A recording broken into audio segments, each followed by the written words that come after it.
Assalamualaikum warahmatullahi wabarakatuh. My name is M. Haidar Parizi, Agricultural Technology Study Program, Faculty of Agriculture, University of Mataram.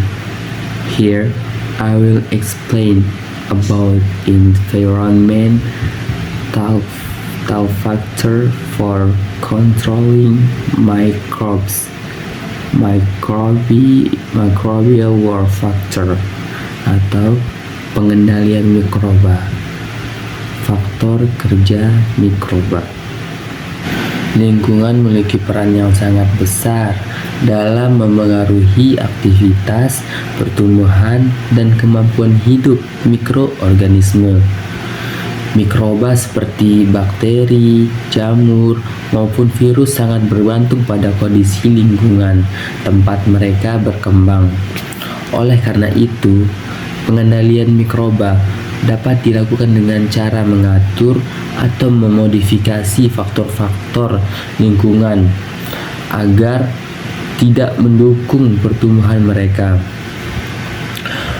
Beberapa faktor utama yang mempengaruhi kerja mikroba meliputi suhu, tingkat keasaman pH, kelembapan, ketersediaan oksigen, pencahayaan, dan ketersediaan nutrisi.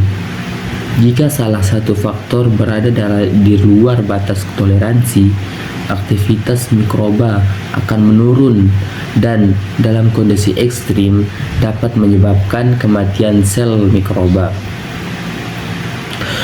Suhu merupakan faktor penting yang menentukan laju, metabolisme, dan pertumbuhan mikroorganisme.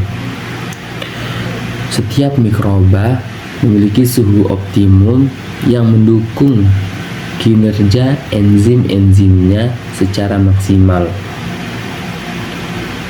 Bila suhu berada di bawah optimum, proses biokimia berjalan lambat, sedangkan suhu tinggi merusak struktur protein dan menonaktifkan enzim.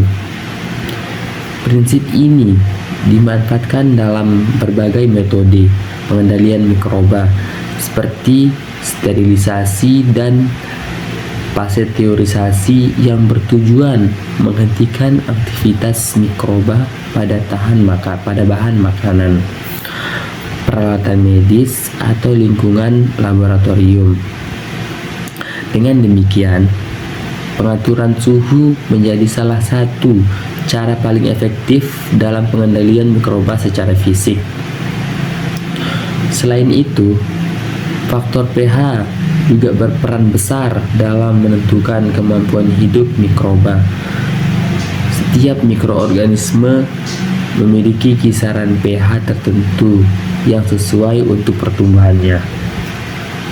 Umumnya, bakteri tumbuh optimal pada pH netral, sedangkan jamur dan khamir lebih tahan terhadap kondisi asam.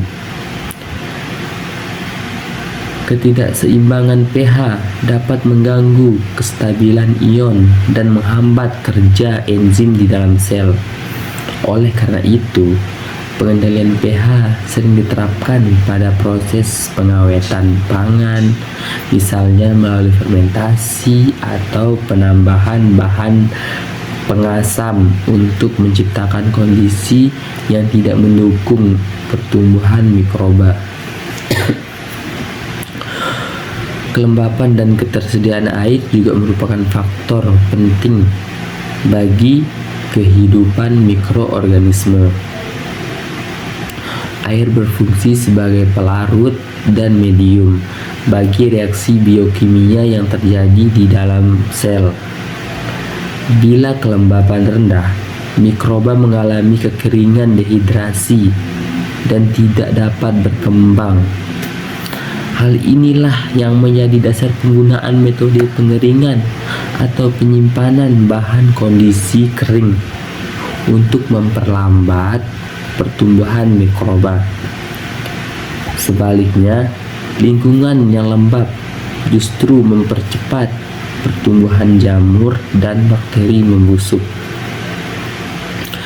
Faktor oksigen turut mempengaruhi keberlangsungan hidup mikroorganisme. Ada mikroba yang membutuhkan oksigen aerob, sementara ada juga yang tidak tahan terhadap oksigen anaerob. Dengan mengatur kadar oksigen seperti dalam penyimpanan vakum, pertumbuhan mikroba aerob dapat ditekan. Selain itu, cahaya terutama sinar ultraviolet memiliki efek merusak DNA mikroba dan dapat digunakan sebagai metode desinfeksi pada udara maupun permukaan benda. Demikian presentasi dari saya. Kurang lebihnya mohon maaf apabila ada kata-kata yang salah, itu datangnya dari diri saya sendiri. Apabila ada kata-kata yang sangat indah saya ucapkan, itu datangnya dari Allah Subhanahu wa Ta'ala.